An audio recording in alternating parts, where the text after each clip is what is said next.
Assalamualaikum teman-teman.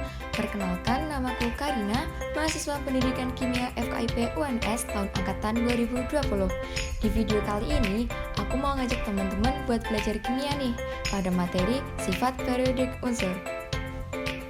Teman-teman udah pada tahu belum nih apa yang dimaksud dengan sifat periodik unsur? Jadi, sifat periodik adalah sifat yang berubah secara beraturan sesuai dengan kenaikan nomor atom, yaitu dari kiri ke kanan dalam satu periode atau dari atas ke bawah dalam satu golongan. Nah, sifat periodik unsur yang akan kita pelajari pada video kali ini yang pertama adalah jari-jari atom, kemudian yang kedua adalah energi ionisasi, yang ketiga afinitas elektron, dan yang keempat adalah elektronegativitas atau keelektronegatifan. Kita mulai yang pertama adalah jari-jari atom. Jari-jari atom adalah jarak dari inti hingga kulit elektron terluar. Besar kecilnya jari-jari atom terutama ditentukan oleh dua faktor nih. Yang pertama jumlah kulit dan yang kedua adalah muatan inti. Lalu apa sih keterkaitan jari-jari atom dengan golongan dan periode? Nah, yang pertama, untuk unsur-unsur segolongan, semakin banyak kulit atomnya, maka semakin besar jari-jarinya. Sedangkan untuk unsur-unsur seperiode, semakin besar muatan inti, maka semakin kuat gaya tarik inti terhadap elektron, sehingga semakin kecil jari-jarinya. Seperti yang tadi sudah disebutkan, maka apabila dilihat dari tabel periodik unsur, dari atas ke bawah jari-jarinya akan semakin besar, sedangkan dalam satu periode, yaitu dari kiri ke kanan, justru jari-jarinya akan semakin kecil. Sekarang kita lanjut yang nomor 2 adalah energi ionisasi. Energi ionisasi adalah energi yang diperlukan untuk melepaskan elektron yang terikat paling lemah oleh suatu atom atau ion dalam wujud gas. Besar kecilnya energi ionisasi dipengaruhi oleh besar gaya tarik inti terhadap elektron kulit terluar. Sekarang hubungan antara energi ionisasi dengan periode dan golongan. Yang pertama, dalam satu golongan dari atas ke bawah, jari-jari atom akan bertambah besar, sehingga gaya tarik inti terhadap elektron terluar semakin lemah. Oleh karena itu, energi ionisasinya berkurang. Tapi yang kedua, dalam satu periode, dari kiri ke kanan, jari-jari atomnya berkurang, sehingga gaya tarik inti terhadap elektron terluar semakin kuat. Oleh karena itu, energi ionisasinya bertambah.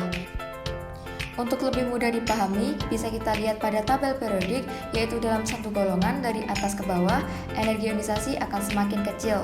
Sedangkan dalam satu periode, yaitu dari kiri ke kanan, justru energi ionisasinya akan semakin besar. Kemudian kita lanjut yang nomor 3 adalah afinitas elektron. Afinitas elektron adalah besarnya energi yang dihasilkan atau dilepaskan apabila suatu atom menarik sebuah elektron. Jika kuantitas perubahan energi bertanda positif, maka terjadi penyerapan energi, sehingga jika bertanda negatif, terjadilah pelepasan energi. Semakin negatif nilai afinitas elektron, semakin besar kecenderungan atom atau ion menerima elektron, sehingga afinitas terhadap elektron semakin besar. Sekarang kita lanjut mengenai hubungan afinitas elektron dengan golongan dan periode. Yang pertama, dalam satu golongan dari atas ke bawah, afinitas elektron cenderung berkurang. Sedangkan dalam satu periode, yaitu dari kiri ke kanan, afinitas elektronnya cenderung akan bertambah. Tapi terdapat pengecualian nih untuk unsur alkali tanah dan gas mulia. Semua unsur golongan utama mempunyai afinitas elektron bertanda negatif, dan afinitas elektron terbesar dimiliki oleh golongan halogen. Seperti sebelumnya, supaya lebih mudah dipahami, yuk kita lihat di tabel periodik unsurnya nih. Nah, dalam satu golongan, yaitu dari atas ke bawah, afinitas elektron akan semakin kecil. Sedangkan dalam satu periode, yaitu dari sisi kiri ke kanan, afinitas elektronnya cenderung akan semakin besar. Sekarang kita masuk di sifat yang terakhir adalah keelektronegatifan. Keelektronegatifan adalah kecenderungan suatu atom dalam menarik pasangan elektron yang digunakan bersama dalam bentuk ikatan. Unsur yang mempunyai energi ionisasi dan afinitas elektron yang besar tentu akan mempunyai keelektronegatifan yang besar pula. Kemudian kita lanjut, yaitu hubungan antara keelektronegatifan dengan golongan dan periode. Yang pertama, dalam satu golongan dari atas ke bawah, keelektronegatifan akan cenderung semakin kecil. Sedangkan dalam satu periode, yaitu dari kiri ke kanan, keelektronegativan akan cenderung semakin besar. Nah, tadi juga udah disebutkan bahwa unsur yang mempunyai energi ionisasi dan afinitas elektron yang besar tentu akan mempunyai keelektronegativan yang besar pula. Seperti yang sudah terlihat pada tabel, bahwa dalam satu golongan dari atas ke bawah akan semakin kecil, sedangkan dalam satu periode dari kiri ke kanan nilainya akan semakin besar. Dan tidak terasa selesai sudah kita bahas 4 sifat periodik unsur. Terima kasih buat teman-teman yang udah lihat video ini sampai akhir.